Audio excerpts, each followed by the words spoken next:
paid presentation. The views and/or opinions expressed do not necessarily reflect those of the staff and management of KWAM.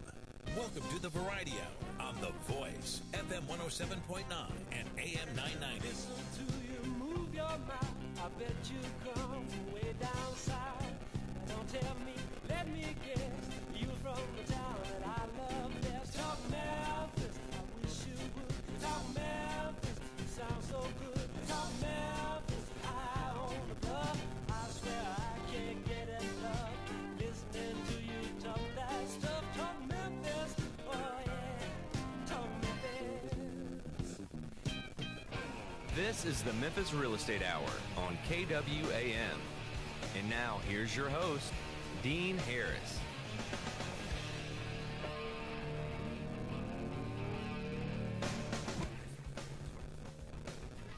All right, good morning, everybody. Welcome to the Memphis Real Estate Hour. I am your host, Dean Harris. I'm with CrestCore Realty over on Summer Avenue. I appreciate you guys tuning in to me this morning on AM 990 Memphis, 107.9 FM, or you can stream the show online, www.kwam990.com. The Memphis Real Estate Hour, we're concentrating on investing in Memphis real estate. We'll also touch on our residential real estate market here in the Memphis and surrounding areas. From time to time, like this morning, I'll have local and national vendor partners of ours on the show from kind of the metro area, sharing the knowledge that they have on how to become an investor or how to become a better investor. Let's see what else we have today. I've got a couple of investments of the week that are going to be really good. They are 38122, which is the Berkeley area, and 38128, which is Raleigh. I've got two really good properties today that are cash flowing, 800 rentals a piece, so you're going to want to make sure you tune in the bottom of the hour around 8:30 for those. Remind you every single show that I am an investor, so if you have that old home you need to sell quickly, or you know someone that has that old home they need to sell quickly, you can shoot me a quick email, dean@crestcore.com, and we'll get you a cash offer on that home probably today, no later than 24 hours. It's dean@crestcore.com, and I will help you get rid of that home quickly. Facebook Live, guys, we're on Facebook Live. We have been for going on 9 or 10 months with Facebook Live, so we've really had some good success with that. We enjoy the feedback we get, and all the shows, of course, are logged on the show's Facebook page under the videos. So if you've been listening in the past and you have something that you want to go back to, go and search it. You can do that on the show's Facebook page, The Memphis Real Estate Hour. Last week on the show, Dan Butler and I discussed 4 types of investors. Which one are you? And you can find that on the show's Facebook page as well. Great topic. We kind of laid out different types of investors, the passive to aggressive ones, and different tendencies of each one. So if you want to tune in or go back and listen to that show, you can go again to the show's Facebook page, The Memphis Real Estate Hour, and you can check out that video there. On today's show, we've got a nice little treat. We've got Douglas Skipworth, who is co-founder of CrestCore Realty with Dan Butler.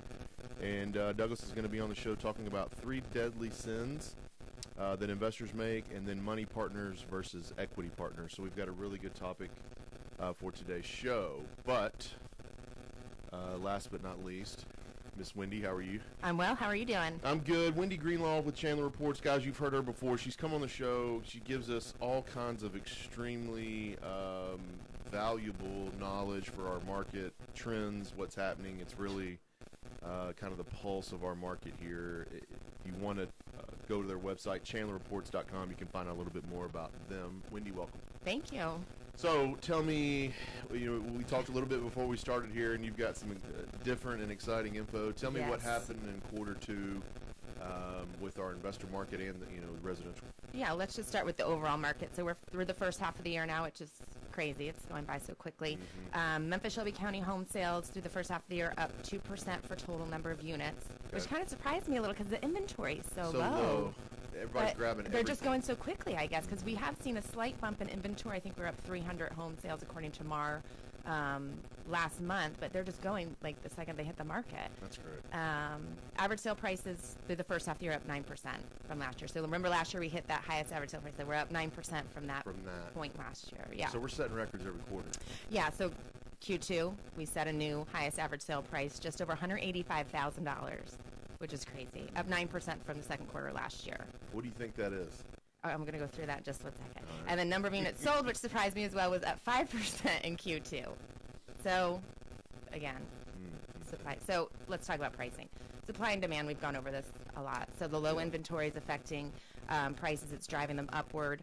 And I've gone over this with you before. Because we have so many investor-owned parcels here in Shelby County, over 30%, we're a hot investor market. Yep. I feel that those aren't going back to the retail market. And I think was it Channel 5 just covered a story about that and was talking to realtors, and that's another concern they have. They're just not seeing them return. And I don't know if you think they're going to come back to the market at some point, if it crashes, or the hedge funds are going to. They're going to. They're going to sell at some point. Okay. I think. They're just not selling yet. And it might be a while. I mean, it could be years upon years before they decide to sell. I think your smaller mom and pop buy and hold people are going to keep them. Right. For the most part. Right. So that's one reason. Lack of foreclosures and bank sales. So those sales and transactions typically bring down our prices. During the housing crisis, it tanked our sales prices. So those are pretty much non-existent. They were down 35% foreclosures in Q2 compared to last year. It's pretty bad, yeah. I mean, that's pretty bad. It's not pretty bad, but it's like there's none. It's bizarre for Memphis. Do you think that people are just paying their mortgage, or do you think that mortgage companies are not letting go of the bad paper? No, I think that we're seeing more mortgage companies starting to take back those properties that they wouldn't have maybe when the market crashed. And I just pulled a report yesterday for Q2. The average years owned was 16 years on the property. So we're still talking about those loans that were, subprime and all that. So see, there's still some of that that's here. Do you think that's going to ramp up? I don't know. I've asked Eric Barnes with the Daily News about it, and we're just stumped. I don't know, but I did read a report this morning. I think that across the United States there was like 960 million, I don't know, some high millions of dollars of credit card loan lending activity going on. So I don't know if people are borrowing on credit instead of purchasing home. I don't know, but that kind of concerns me. Extreme. Because that credit card debt will lead to like bankruptcy, foreclosure. Yeah. So that's something we need to keep an eye on, I think. And I've also noticed that interest rates for residential retail sales are dipping. Oh, they're going down. Yeah, interest rates for a buyer. Okay. No, I'm sorry. I'm talking credit scores. The credit yes, score they're qualifications yes. are dipping a little bit. I'm sorry. Yes. Credit score for a buyer, the qualifications to get a loan are dipping. So they're being more little lenient on that end. So we're going to start seeing some more of those, loans that are not as qualified or as strong as some of the others come out. Right. So something to keep an eye on. Okay. New home sale prices continue to climb, up 11% in the second quarter to $375,000. And I went back and I looked at the second quarter of 2006 when we had that new housing boom. I think you started in that time, right? 2002 is when I started. All right, so you went through that whole boom. So in the second quarter of 2006, I've been saying that I think it's larger homes that are selling. I'm not sure that's the case. So the homes that are selling in the second quarter of this year compared to 2006, they're only 14% larger, which isn't that much. I mean... No, so you're talking another 400 square feet. But the price per square foot is up 22% from that time. And I think it's because construction costs have gone up. I think you are seeing probably more customized homes being built. Yep. But I don't think it's that they're that much larger in size. So I have a friend who has just priced out to do a custom-built home. Okay. And this would be their third. They love doing right. it. I don't see how. Their pet projects. But they love it. And their cost from just 2.5 years ago to build the same square feet is up almost 20%. Right, so that matches our figure. Yeah. So I mean, like literally, they priced out a whole home, and they looked down at it and they were like, "Oh my gosh, this is like 21.5% higher than what we did just 2.5 years ago." Right, because the materials, the people, so many people got out of the trade when they got out of it. Now that we need them all back again, they're not coming back because they're scared. Highest bidder. Right. Yeah. So, and then the other thing is inventory on new homes. So there were only 961 properties in inventory at the end of Q1. That's 4.5 months supply based on the sales. So in Q2 of 2006, there were over 1,000 new home sales. Second quarter this year, there were just over 200. Just to put things in a little bit of perspective for you.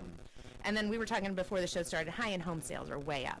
So home sales over 300,000 were up 30% in the second quarter. And we talked about this. I think it's likely one of two things. Fewer lots, so builders are building bigger houses to make more money, that less opportunity. Two, people are now selling their homes and making the money that They maybe couldn't have made they couldn't a have few years made ago. 4 years ago, 5 Yeah. years ago. They're now selling, making more money than what they thought or ever could. Right. Rolling that into something bigger.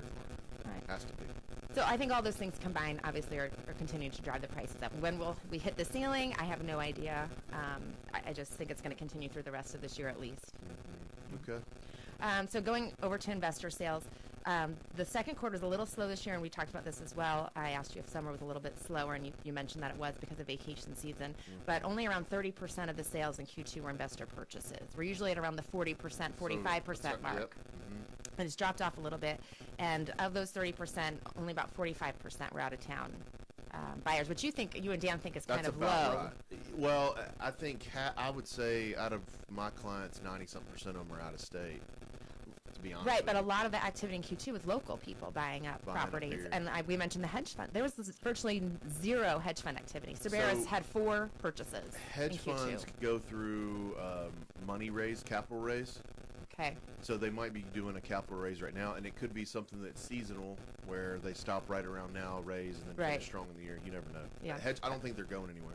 That makes sense. It was just odd that there were 0 from some of the larger players, and Cerberus just had 4. That has to be a capital raise. Now, I don't know, though. I mean, it could be, hey, like Memphis is tapped out of that $150,000. Well, that's what concerned me. Is this a sign of something, Could coming be. forward? We'll Yeah. have to keep an eye on it going the next few months. But I'll be interested to see after Q3 if you have similar Right. dipping numbers. okay. So some of the top zip codes for investor purchases are the main players we always see. We got Fraser 38127, 76% of their sales were investor purchases, which Sure. is standard. Yeah. Followed by Raleigh, and then University Area 38111, Westwood 38109, and your favorite 38118, Oak Haven Parkway Village. Pricing on investor purchases was like an all-time high. So it capped out at 81,871, roughly 82,000, which was up 6% from the first quarter. And then the property's average tax appraisal value was about 82,000. So we're seeing that gap is closed. It used to be about $10,000-$15,000 difference Yep. between the price and the appraisal value, and it's closed. And obviously it's because pricing, and I'm sure inventory. It's going up. Yeah, Less homes, prices are going up, more demand. right. People willing to pay more than what they probably should. And then the top 3 buyers, all local, Mid-South home buyers, REI Nation, and Memphis Investment Rental Properties. The information that you give us every quarter is awesome. I can't tell you how much I appreciate you coming in and giving us this. I'm shocked to hear some of this stuff. Not shocked.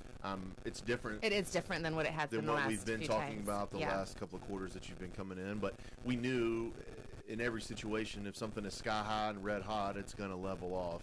I don't think we're going to dip and fall down into a tunnel here. But could we level off and flatten out for a couple of quarters even? I think so.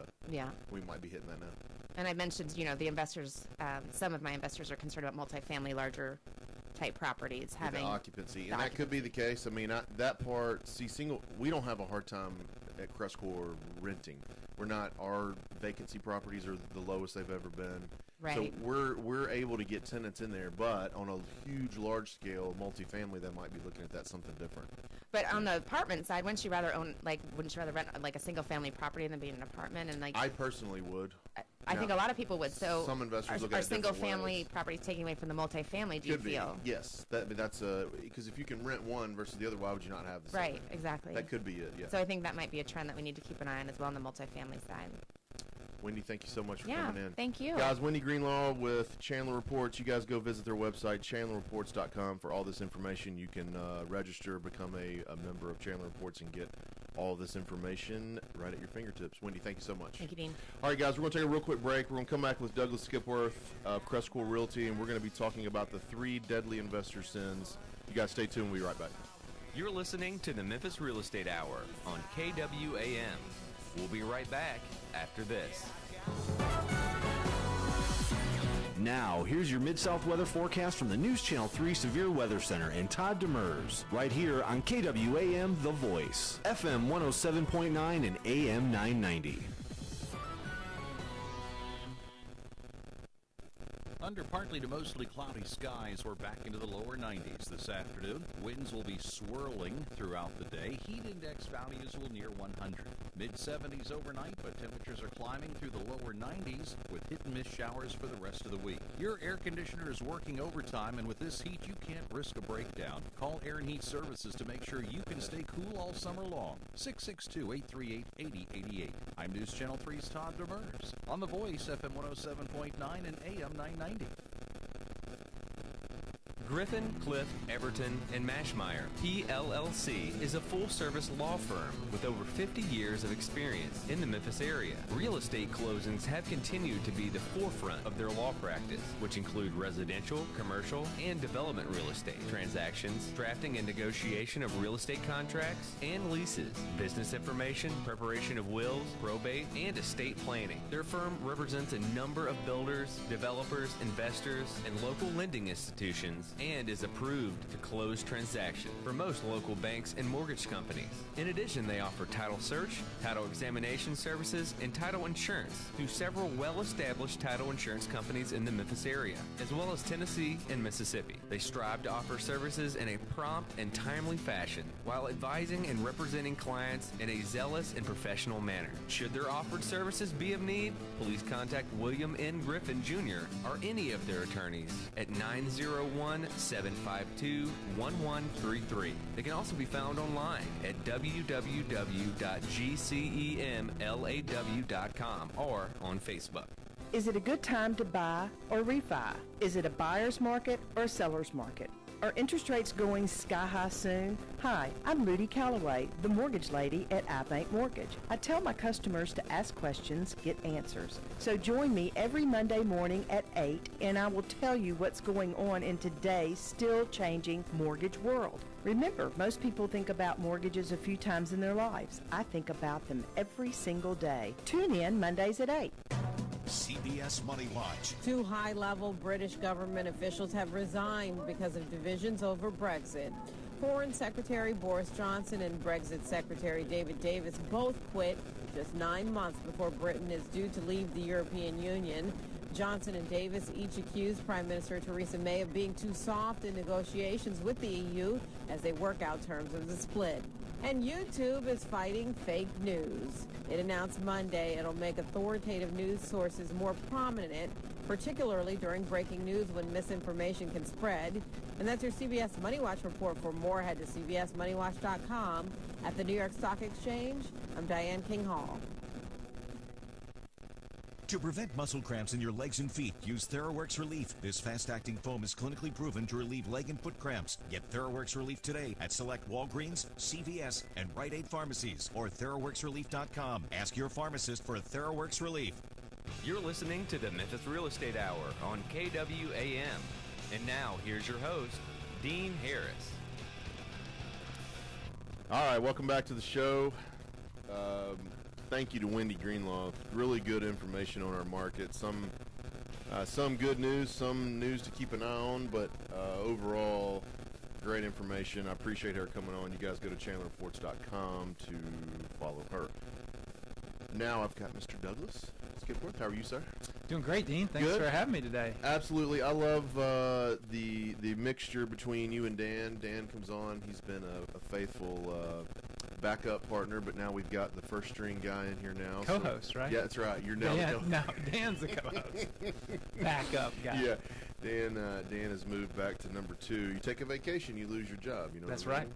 You know what I mean? All right, so today we've been talking about 3 deadly sins. Douglas, you and I were talking a little bit this week about some good topics that we could give out there and talk about. And to me, we can never do 3 deadly sins enough because they're 3 deadly sins. And I think for an investor to hear from extremely experienced investors on deadly sins and what things that they should not do are extremely important. So 3 deadly sins, we're talking about paying too much, over leveraging, or mismanaging. That's right. And when we talk about paying too much, my first thing, as I was making some notes yesterday, was how does this happen with all the tools and all the research that's available out there? Yeah, that's a great question. It is a great topic because, I remember reading about Sam Zell. He's a big commercial guy, and he was doing this in the 80s, 70s and 80s, buying people who overpaid before him, over-leveraged before him, or mismanaged before him. So this isn't a trend that's just happening today. This is, at least 40 years, if not, for centuries. But overpaying is common. You would think that people would learn how to not do that. But this day and age, you see, we're involved in real estate social networks, and you'll see people getting on there talking about, this is probably where I'm seeing it the most right now is in the turnkey space. Yep. You'll see people saying, well, the turnkey price is more than the appraisal. And people are saying, oh, that's okay. It's fine. It's fine. You're buying a bond. You're buying a new roof, a new HVAC. So they're overpaying the appraised value of the house. And people are acknowledging that and doing it willingly. Which is amazing. Which is amazing. It's scary. There's no excuse for overpaying, in my opinion, because everything has to go right when you overpay. Or things have to go above right as far as appreciation and things that they're going to bail you out. No exit strategy is the first thing that comes to my mind. No short-term exit strategy. Yeah, that's to get more no specific. Short-term exit strategy. 5 to 7 years to catch up. There's a turnkey provider that in town who we will work with, and when they have an investor who needs to get out, they send them to us to list it. That's right. Essentially to give them the bad news. Because they can't do it themselves, because they've put them in a product at 110% of the price, and then they come to us and we're trying to list it on the market at a market price, and it's probably 90 cents on the dollar of what they paid. So if you're going to keep it for 30 years, you're great. Okay, yes, long term, it's hard. When I worked many years ago, I was on the lending side, and I had a boss colleague who was a commercial real estate lender, and he always said, real estate investors, they don't pay too much. They just buy early. You're just too early. So yeah, if you're going to be in this game for 30 years, you're buying early. You're paying too much. It's going to work out. But if it's a short term, 5 years or under, overpaying above market value is careless. Is what I would call a sin. One of the sins of an investor. A deadly sin of an investor. In truth, life happens, Douglas, and you might be sitting there looking at your spouse and your business partner maybe, saying, we're in this for the long haul. We're going to hold this. We're going to give it to our kids, and they're going to give it to their kids. Life happens. I mean, you never know what's 3 years down the road, 5 years down the road. Absolutely. I'm shocked. I've been doing this 10 plus 15 years. Dan's been doing it going on 20 years. So that's the way we think, and I'm wanting to do this till I'm at least 100. Sure. So this is a minimum, man. And so I'm in this for the long haul. I can't tell. So that's my mentality. I can't tell you how many people we've seen come and go in our brief 15, 20 years of doing this. People who get in, and life happens. And have said, I'm going to be in it for forever. Correct. And they're in and out. So family tragedy, emergencies, work layoffs, things change. You have no idea what's coming down. So to overpay for an asset or anything really for that matter, but especially an investment, something you don't absolutely have to do, is a deadly sin. It is a deadly sin, and it's an opportunity for others. That's all I'll say. See? But it's a deadly sin, but there's an opportunity for other people. We can talk more about that as we go on. But do you think the market creates this any? I mean, do you think? So you mentioned some of these turnkeys. Do you think the story and the hoopla around Memphis will create this? Yes. In some sense? Absolutely, because there's that lemmings mentality, that herd mentality. Everybody's doing it. Yes. It's okay. Here's the reason, and obviously people who are selling those products are going to justify why this makes sense. You're coming to Memphis. You're coming to the hot market. You're coming to cash flow king, as I guess people call Memphis. So I see this also another way of saying this, and this isn't turnkey bash. I mean that's not. But paying for a house on a cap rate in a non-owner occupant neighborhood, to me that is, an error. That's a mistake waiting to happen, trouble waiting to happen, because at least if you pay in a cap rate, which we all know if you pay it by a cap rate, you're going to be paying more than the house is worth on the market. In an owner-occupant neighborhood, that's okay, because if you had to get out, there's an owner-occupant to buy it. But if you have to get out in a non-owner occupant neighborhood, Wendy Greenlaw at Chandler reports, who's a good friend of the show. I heard her latest statistics was Frazier 38127 was that 76% were non-owner occupant. That's right. I.e. investor. That's so, so you're selling to another investor. So you have another investor isn't going to pay retail price. No. So again, paying a cap rate in a non-owner occupant area, that's something that would be a red flag to me. So you see somebody paying $60,000 in a non-owner occupant area where other investors are paying 20, 30, and that speaks to that neighborhood. And I'll get more specific. We're seeing now some turnkey providers are building out new construction streets, new construction even communities, 100% set up for rentals. I would caution on that all day long. We had one of our very first clients. He was in some deal. I don't remember how he got it, but he had to. It was a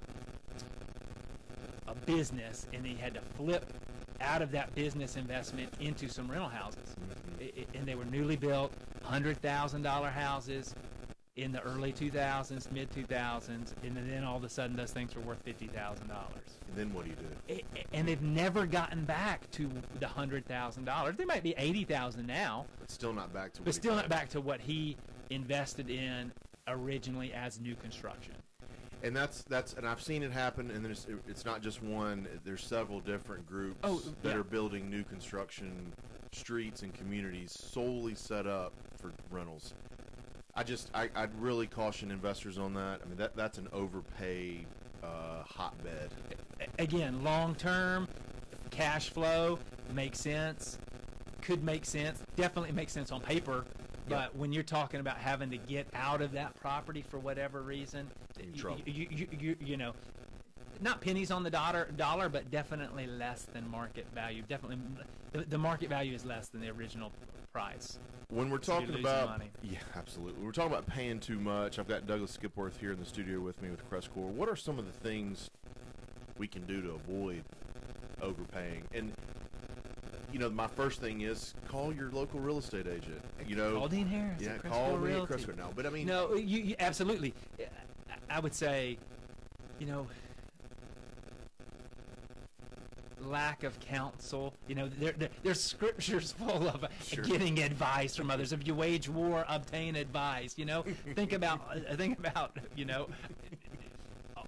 All the whether it's a coaching staff, you know, your coaches are surrounded, you know, head coaches are surrounded by their staff, political figures are surrounded by their staff. So you know, you're making a decision that's important. Have some other opinions, not just don't listen to just the person who's selling the house. Absolutely. You know, get some other opinions, and there's some great social media, real estate social networks out there. And there are other investors who are willing to contribute, as well as agents like yourself and others. So there's literature, as well as, you know, periodicals, websites, blogs that post that can kind of give you some data, as well as just back of the envelope and rules of thumb to kind of give you. So I go through this conversation with about half of my new investors. When we get a new person that calls us, hey, I'm interested in Memphis, and they come over, I have that conversation with them on, you know, talk to other brokers, talk to insurance agents that provide insurance for these. If you're, you know, talk to other investors. Absolutely. A lot of mine will say, do you have some referrals that you can? Sure, I've got a couple of guys here. Go talk to them, not just about me, but about Memphis. You know, so and properties specifically. I mean, I see people do that all the time on social networks where they, hey, I'm interested in this address at this price. What do you think of rent? Here's the rent, what I'm saying, and people will give their honest feedback. And property managers. I just property thought of that. managers. You can go to them and say, hey, and confirm. Yeah, that talk to a rent. couple of different property managers. What do you think about this? What are you seeing in this market? What happens 5 years from now if I had to get out of this house? That's right. So, talking with Douglas Skipworth this morning with CrestCore Realty. We're going to take a real quick break. We're talking about paying too much, over leveraging, and mismanaging, the 3 deadly sins that investors make. We come back, we're going to jump into over leveraging, but first we're going to have the investments of the week. You guys are listening to the Memphis Real Estate Hour on AM 990 Memphis. You're listening to the Memphis Real Estate Hour on KWAM. We'll be right back after this. Now, here's your Mid-South weather forecast from the News Channel 3 Severe Weather Center and Todd Demers, right here on KWAM The Voice, FM 107.9 and AM 990. Under partly to mostly cloudy skies, we're back into the lower 90s this afternoon. Winds will be swirling throughout the day. Heat index values will near 100. Mid-70s overnight, but temperatures are climbing through the lower 90s with hit-and-miss showers for the rest of the week. Your air conditioner is working overtime, and with this heat, you can't risk a breakdown. Call Air and Heat Services to make sure you can stay cool all summer long. 662-838-8088. I'm News Channel 3's Todd Demers on The Voice, FM 107.9 and AM 990. Griffin, Clift, Everton, and Mashmeyer, PLLC, is a full-service law firm with over 50 years of experience in the Memphis area. Real estate closings have continued to be the forefront of their law practice, which include residential, commercial, and development real estate transactions, drafting and negotiation of real estate contracts and leases, business information, preparation of wills, probate, and estate planning. Their firm represents a number of builders, developers, investors, and local lending institutions, and is approved to close transactions for most local banks and mortgage companies. In addition, they offer title search, title examination services, and title insurance through several well-established title insurance companies in the Memphis area, as well as Tennessee and Mississippi. They strive to offer services in a prompt and timely fashion while advising and representing clients in a zealous and professional manner. Should their offered services be of need, please contact William N. Griffin Jr. or any of their attorneys at 901-752-1133. They can also be found online at www.gcemlaw.com or on Facebook. Is it a good time to buy or refi? Is it a buyer's market or a seller's market? Are interest rates going sky high soon? Hi, I'm Ludy Calloway, the mortgage lady at iBank Mortgage. I tell my customers to ask questions, get answers. So join me every Monday morning at 8 and I will tell you what's going on in today's still changing mortgage world. Remember, most people think about mortgages a few times in their lives. I think about them every single day. Tune in Mondays at 8. You're listening to the Memphis Real Estate Hour on KWAM. And now, here's your host, Dean Harris. All right, welcome back to the Memphis Real Estate Hour. Got your investments of the week. It's free money. All you got to do is spend a little bit of money and you get free money back. Get your pens and papers. Got two good cash flowing properties here. One here in Berkeley. I love this area. Dan Douglas, both you guys love that area too. 1184 Panama Street, 4 bedrooms, 2.5 baths. It's listed for $54,900, and this property is occupied at $800 a month. It's a solid rental in a really good zip code. 1184 Panama, 4 bedrooms, 2.5 baths, $54,900. It's occupied at $800. That's in 38122 Berkeley. Number 2 here, 3316 Sandy Springs Drive. That's up in Raleigh, 38128. 3 bedroom, 1.5 bath. Occupied at $745 a month. Seller's asking $48,900. So the way I'm looking at this, even if you had to pay full price, you're $102,000, $103,000 for $1,545 in rent. If you've listened to the show at all and you've calculated the numbers with us before, you know that's a pretty good return. 1184 Panama Street, 4 bedrooms, 2.5 baths, $54,900. Occupied at $800. 3316 Sandy Springs Drive, 3 bedroom, 1.5 bath, $48,900. Occupied at $745 in rent. If you guys have any questions on any of the investments of the week or any of my other listings, you can go to the brokerage website, www.CrestCoreRealty.com, and you can check out all my listings and the investments of the week. So don't ever say I didn't give you anything for free, right? All right, let's dive back into this 3 deadly sins. Before we left on break, we talked about paying too much for a property. We talked about how it happens with all these research tools. We talked about our market creating this sum, and that can be true with Memphis and coming into Memphis. And one of the things is maybe your target product is too expensive, and we touched on that a little bit with the turnkey or a specific kind of rental home. Maybe it's pricing you out of that anyway. But over leveraging is another big mistake that I didn't learn personally, but I learned by working with investors early. Yep. One of my first clients that I got was a CrestCore client. I had about 12 properties, and he had over-leveraged himself. He couldn't borrow, 3 nickels. And he took I think he got laid off from his job, something that was completely out of his control. And now, because he over-leveraged, his cash flow was short. He was paying off notes, and he was getting things done, but all of a sudden he had 2 vacancies, and then he had a third, and then he had a fire. So that you can try to avoid the vacancies the best you can. I don't know what you can do to avoid a fire. Yep. That's just bad luck. But then all of a sudden, with 12 properties, had 4 of them vacant, and it drove him to bankruptcy. Oh man. Yeah, because he was probably, his income wasn't probably high enough to support 12 solid properties, and he was a hiccup away from something bad happening, and sure enough, it did. And that's a lesson I learned from the beginning. Unfortunately, I saw someone else go through it to learn that lesson. But when you think of over leveraging, what are some of the most common mistakes that you see, and then in what kind of area do you see them in? Yeah, and that's a sad story. It happens. It's a story that's not uncommon, but it's sad nonetheless. I mean, I think part of it's mindset in the sense of greed and wanting to get more and more and more and more. So thankfully, right now there's a governor, if you will, or on over leveraging, because the banks, because of what happened 10 years ago, the banks are a little more cautious. Other lenders are cautious, but money's flowing into the space more and more every day, so it's getting looser and looser than it was 5 years ago. Sure. Now, 10 years ago, people were able. There are countless examples in town. We know people specifically and anecdotally who they'd go out and buy a $50,000 house that appraised for $80,000, and the bank would loan them $70,000. So they were able to capture their equity on the front end. I had a guy who bought $60,000 houses for $40,000 and borrowed $60,000, and I was like, why'd you borrow $60,000 instead of buying $40,000? And he was like, well, I was going to make my profit on the front end. And I was like, okay. And so he ended up having to sell those houses at $40,000, and ruined his credit.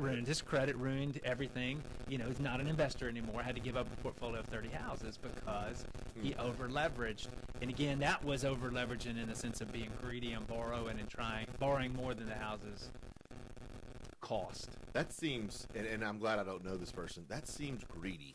That was prevalent in the 2000 to 2007, 8. So all I'm saying is that's a mindset. That's kind of a little herd mentality. Everybody's doing. There were seminars, people who are real estate leaders in town now were teaching seminars back then, teaching people how to do this.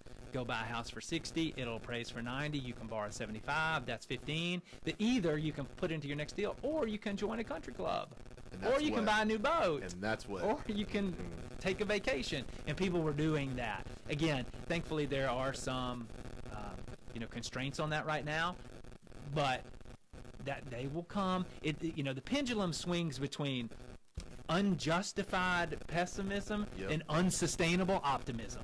So we kind of were in the unjustified pessimism, but we're going to swing back to that, that optimism where people are just going, unsustainable. You think we're moving to that? Oh, I think maybe not in the single family space as much as in some other areas. It kind of goes in different waves, but it will happen. There's no doubt we'll see some type of bubble. I mean, we've seen, sounds like we've seen 3 or 4 bubbles in our lifetimes in different asset classes. So again, what's it going to be? The single family rental, I don't know, but it'll definitely be something where people are greedy.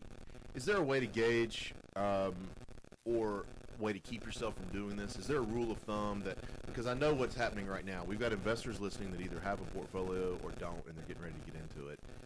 Over leveraging is one of the biggest mistakes, as we just talked about. We mentioned just 3 people that are now no longer in the business. Is there a gauge? Is there a tool that you can use? My next note was lean on bankers to pump the brakes, but is there another gauge or tool that we can use to say, Ooh, we're crossing over into a red line area. Again, I have a mentor who's got 8,000 units personally. They're mostly multifamily, but I mean, he said never borrow against income, only borrow against income producing assets. So don't borrow against anything unless it produces income. So that's a good rule of a thumb or rule of advice as you're kind of planning. So again, that doesn't prevent you from over leveraging a specific asset that produces income.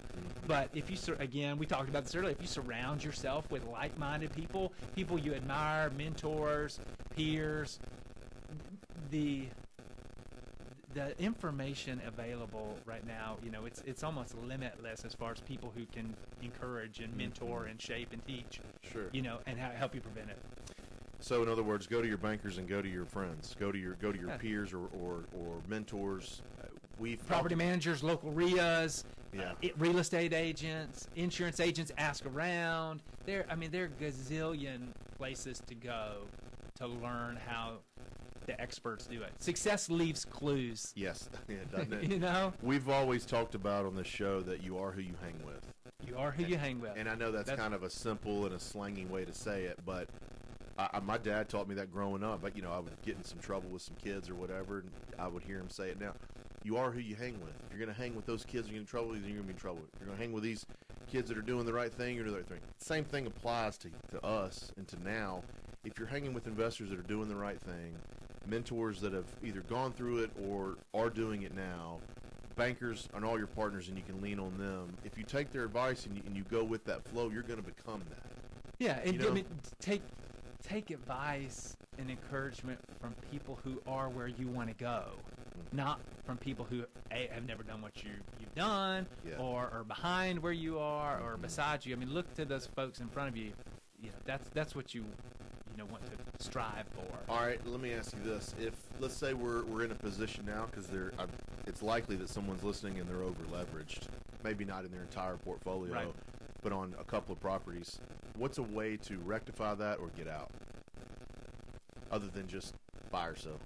I mean, anybody can just stick it on the market and get rid of it and take a loss. But I mean, trying to prevent a loss, and there might not be a magic formula for this. It might just be, hey man, you got to let that tenant pay down that note, pay down that debt, and sell it, before you take a loss, which is an exercise that is worthless and timeless.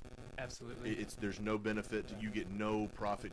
You're literally just doing a job to prevent a fire sale. Yeah, absolutely. I mean, I know that the third, I don't know if we're segueing into that, but the third sin investors typically make of overpaying, over leveraging, and mismanaging. So mismanaging is exactly what you're talking about. If we see people being lax, being lenient, being lazy, not knowing the laws. So to your point right there, over leveraging, roll up your sleeves and manage the property well. Do what it takes to get it done. And a lot of people don't do that because they take their eye off the ball. It's more work than they thought. Whether they're self-managing or using a third-party manager, it takes effort. When you're dealing directly with residents of homes or tenants of properties, it can be difficult to enforce the policies and the rules. So you get a little lax, you get a little lenient, you let things slide.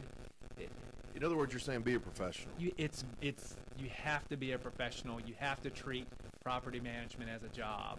You can't treat it as a hobby. You can't treat it as something to do on nights and weekends. I mean, it's got to be a full-time gig. Even if you're working full-time and self-managing, it's got to be something. You're doing it before work. You're doing it on your lunch break. You're doing it right after work. It's a commitment to manage or to have. It's not, real estate investing is not as passive as the turnkey folks make it seem. Really? This is not turnkey bash, but it is. It's a hands-on, it's a contact sport, so to speak. If you're not, I'll say this, if you have multiple properties and you're not, and this is no knock on us or anybody, but if you're not managing the manager, then I don't think you're doing the right thing. Right. Now, I don't mean every day and every 5 minutes you're looking, but if you're not managing the manager in a way that you're watching every month and keeping a real close eye at least once or twice a month, I think you're doing a disservice to yourself. Yeah. I think so. That's part of managing. I mean, in real estate investing, there, kind of the three tenets or the three components are deals. Got to have deals. Yep. Got to have financing, and you got to have management. That's right. And so management, it's a leg of the three legs. It's one of the legs of the stool. So two-legged stool. Say that again. Deals, financing, and management. You gotta three have legs of a stool. Yeah. So you got to have deals if you're going to buy houses or invest property. You got to have financing. If you got deep pockets, great. If not, you're using funding from a bank or somehow. And third is management. You got to somebody's got to manage that asset. If you think that you're going to buy 25 turnkey properties or even properties that have been rehabbed and they're done and they're not really called turnkey, and you're just going to sit back and collect a check every month, I think you're sadly mistaken. Right. Professional managers can get in there. But what we saw, it's not as prevalent today. It's not as common. Don't see it as much, thankfully. But 5 years ago, 10 years ago, even more, there were professional managers who were third-party managing for investors, but they were ripping people off. They were not sending rent. They were taking the rent and pocketing it. They were keeping security deposits. They weren't. We've just seen on and on and on. Yeah, that happens. It still happens. It's not as common because things have gotten better. There's more transparency in the industry. There's more professionalism. There's more collaboration and talking and vetting, which I think is great, and verifying of things.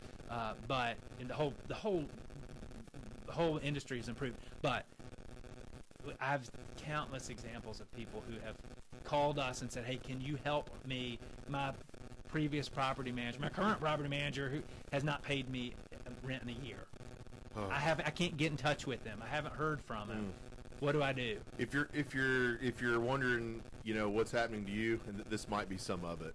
I mean, you could be with a bad manager. You could be just not watching closely enough to your assets. But I do think, and I'll say this again, if you really think that you can go buy any investment and sit there that's real estate related and do nothing but collect the check every month or quarter or whatever you're going to collect, I think you're mistaken. I just think you're going to have to dive into this some. Not a ton, depending on what product you buy.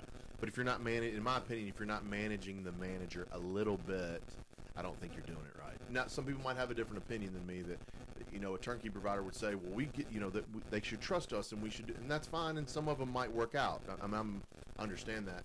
But at the same time, I think if you're not managing I love saying that, managing the manager. At a minimum, you need to create what I would say two things. You need to have some type of scorecard, some type of metric, some type of benchmark that you're looking for. This is great. Some way to measure, and then you need to do it on at some type of recurring time frame, whether it's every week, every day, every week, every month, every quarter, every year.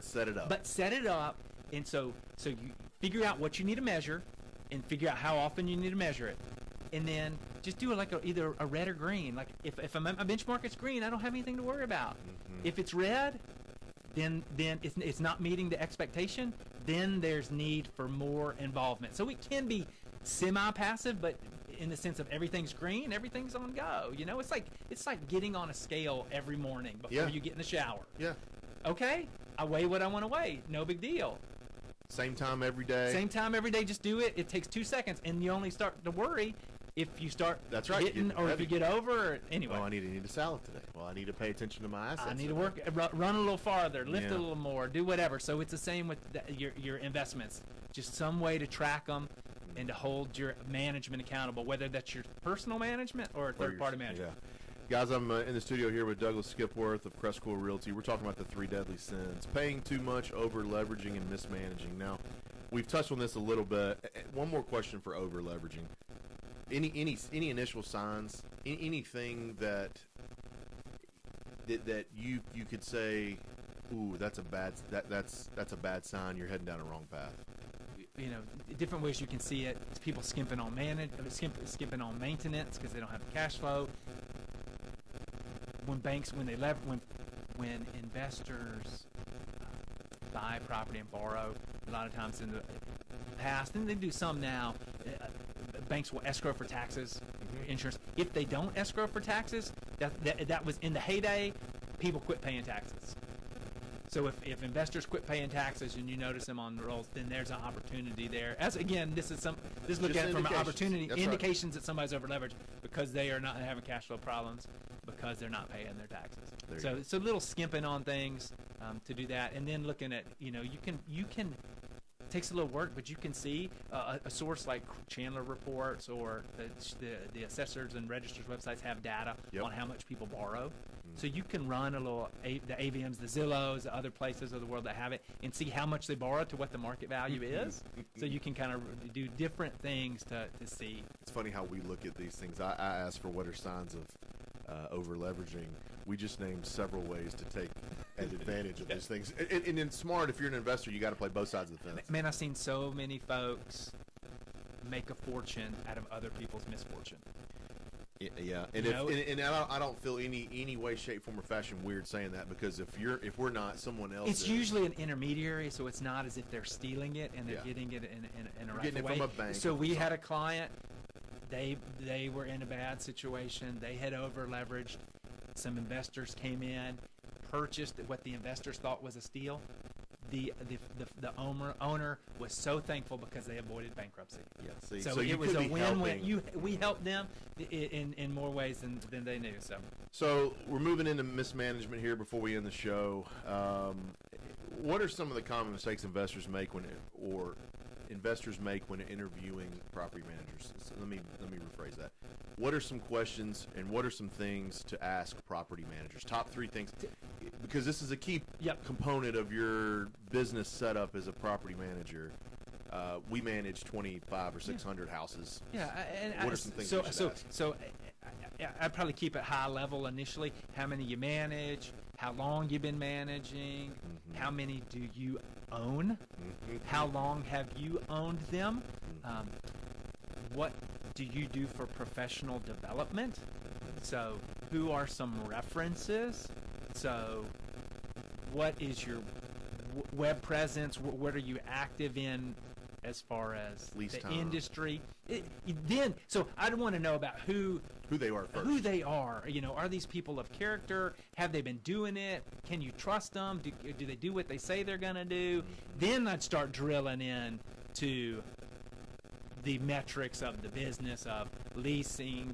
But I'd probably drill into, what areas, what rent rates, what have you seen, what about my properties, and then how long do you rent, what's the process. Processes would probably be last because a rising tide lifts all boats in the sense of a good market, everybody's going to be able to lease it. Sure.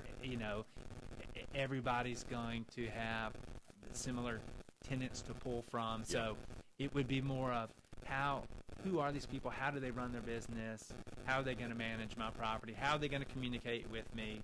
What's their track record? And we encourage people to interview more than one. I know that when somebody comes to me and says, hey, why should I use you to help me buy property, I give them my spiel of how I can help them. But I always tell them, go ask some other guys. Yes. Go talk to a couple other agents and see how they can help. But I think one question that was really important that you mentioned there was, how many do you own? Yeah. When you're how asking many a do you property own? manager, do you guys own property as well? It's very hard to be on the same page if they don't know what you're going through. I've never understood why somebody would manage property for others Right. for a fee, unless it was just a job. They just Right. just looking to generate income to pay my bills. Versus, hey, I'm doing this because I'm doing it for myself too. That's right. I mean, that's the beauty. They're kicking us out of here, Douglas. Oh man, That's great. Hey, dang it. thank you so much Hey, for coming on I the show. enjoy being here. Yep. Anytime. Really great to have you. Guys, thanks for listening to the Memphis Real Estate Hour. We'll be back here next Tuesday at 8 a.m. Tune into the show's Facebook page. We'll post a show here in just a few minutes. You're listening to the Memphis Real Estate Hour on AM 990 Memphis. Crawling in the darkness like a king singing